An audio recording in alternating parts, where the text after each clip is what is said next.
In this week's Journey to Greatness, we hear from one of the best defensive backs of the 1990s.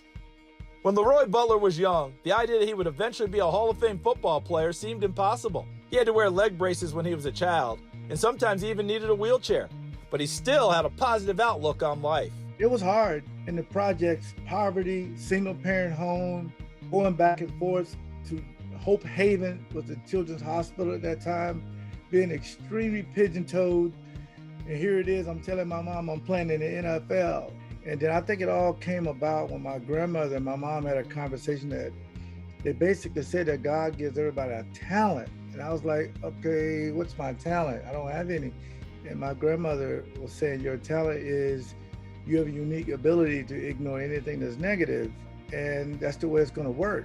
By the time he was a teenager, Butler no longer needed those leg braces, and he indeed started playing football. Butler played at what is now known as Riverside High School in Jacksonville, Florida. There he played for Coach Corky Rogers, who was the winningest coach in Florida high school football history. My 11th grade year, he came to my algebra class. Miss Gordon was my teacher, my favorite teacher at Leap. And he pulled me out of class. He said, you're playing varsity, and I want you to start, but you gotta play both ways because we don't have the numbers. And he just left.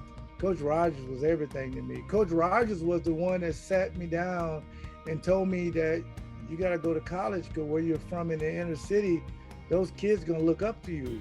He said, you're going to do some great things when you go back to the projects. And he was right. After starring at Florida State, Butler had a 12-year NFL career, all with the Green Bay Packers. He became one of the best safeties in the NFL. He was a 4-time first-team All-Pro, a member of the NFL's All-Decade team for the 1990s, and he helped the Packers win Super Bowl 31. Safety position is the only position that if you look behind you, there's no help. It's very important. It's very important.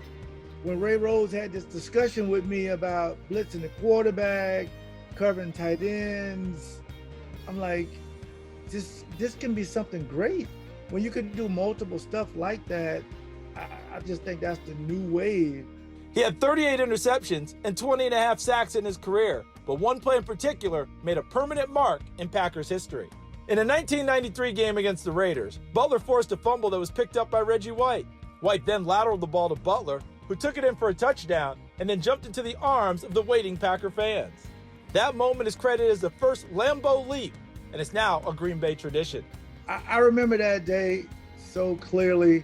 So Reggie lateraled this ball, I'm running down the sideline, and it's all spontaneous.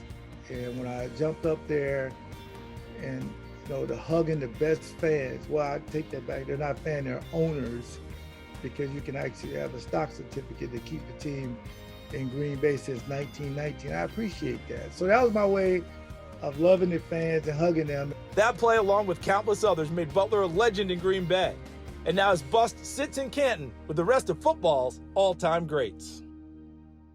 Thanks for visiting the Sports Stars of Tomorrow YouTube channel. Be sure to give this video a like and subscribe for more content.